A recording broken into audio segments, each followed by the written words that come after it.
Nabi SAW mengingatkan resikonya sangat besar.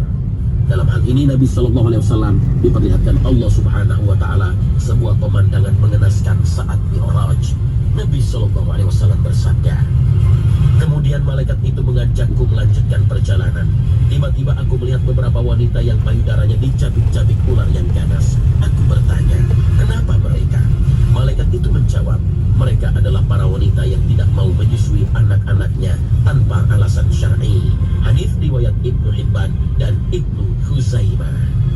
Akan tetapi jika sang ibu tidak memungkinkan untuk menyusui anaknya, baik karena faktor yang ada pada ibu maupun pada si anak, insya Allah tidak termasuk dalam ancaman hadis ini. Karena itu tidak masalah jika anak diberi susu selain ASI ibunya. Nah pemirsa, sampai di sini akhir perjumpaan kita hari ini. Semoga Allah Subhanahu wa Ta'ala senantiasa memberikan hidayah dan taufiknya kepada kita. Amin ya rabbal alamin.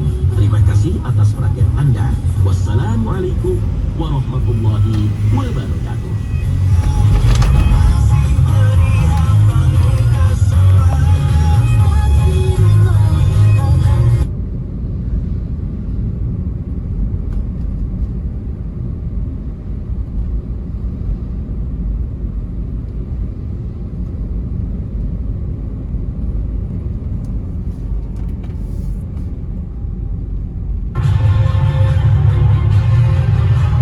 Assalamualaikum warahmatullahi wabarakatuh. Selamat pagi pemirsa Trans 7, Khazanah Ensiklopedia Islam Dunia. Pagi ini kembali hadir ke hadapan Anda untuk berbagi informasi Islami. Semoga menginspirasi dan menjadi motivasi aktivitas Anda hari ini.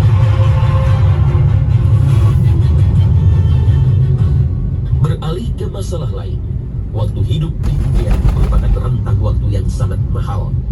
Sepanjang seseorang hidup merupakan waktu dan peluang emas untuk kembali kepada Allah, bertaubat dan memohon ampunan dan limpahan rahmat.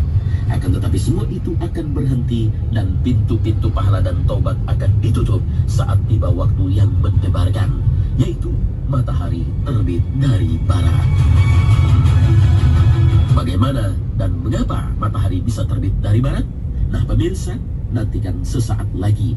Jangan kemana-mana, Khazanah akan segera kembali.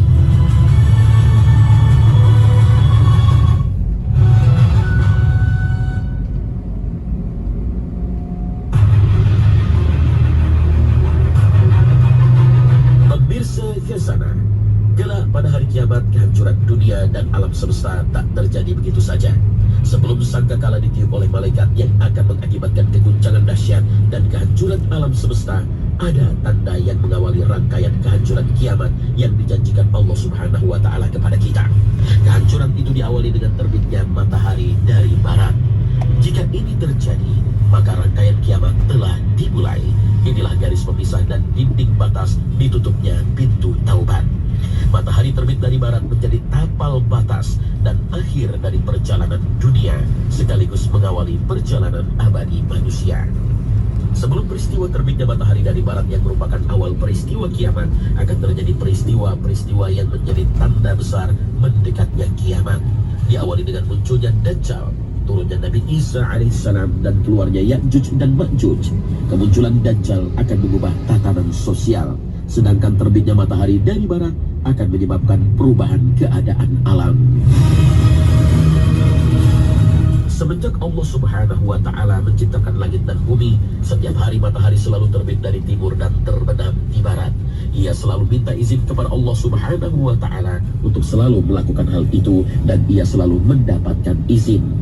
Akan tetapi akan datang suatu masa matahari tak diizinkan oleh Allah terbit dari tempat biasanya terbit. Sebaliknya Allah justru memerintahkannya terbit dari tempat terbenamnya di barat. Rasulullah bersabda, "Apakah kamu tahu kemanakah matahari ini akan pergi? Sesungguhnya ia adalah berjalan sehingga ia sampai ke suatu tempat di bawah arsy, maka ia segera bersujud. Ia selalu dalam keadaan sujud sehingga dikatakan kepadanya, naiklah kamu dan kembalilah ke tempat datangmu. Maka ia pun terbit dari tempat terbitnya.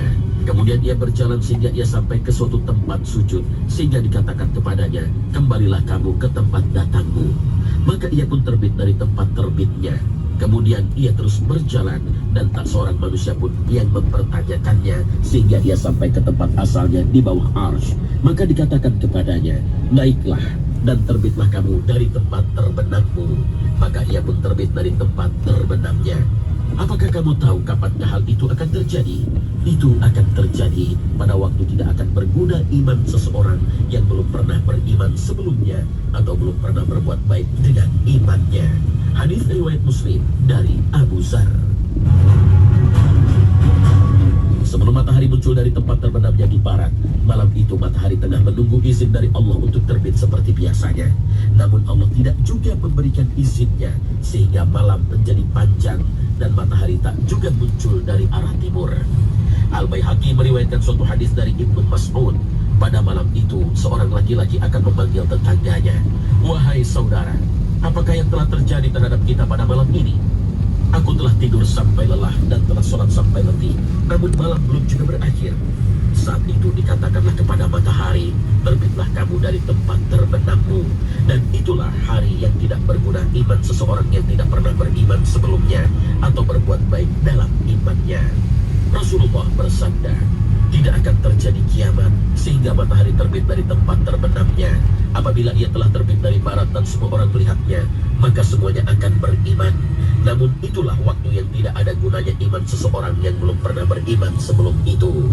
Hadis riwayat Bukhari dan Muslim.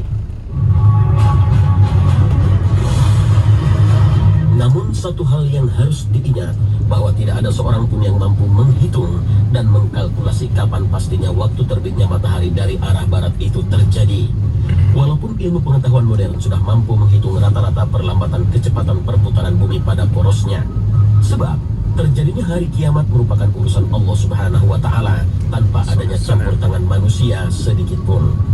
Allah Subhanahu wa Ta'ala berfirman dalam surah Al-A'raf ayat 187, mereka menanyakan kepadamu tentang kiamat, bilakah terjadinya? Katakanlah, sesungguhnya pengetahuan tentang kiamat itu adalah pada sisi Tuhanku. Tidak seorang pun yang dapat menjelaskan waktu kedatangannya selain Dia. Kiamat itu amat berat, huru-haranya bagi makhluk yang di langit dan di bumi. Kiamat itu tidak akan datang kepadamu melainkan dengan tiba-tiba. Mereka bertanya kepadamu seakan-akan kamu benar-benar mengetahuinya. Katakanlah, sesungguhnya pengetahuan tentang hari kiamat itu adalah di sisi Allah, tetapi kebanyakan manusia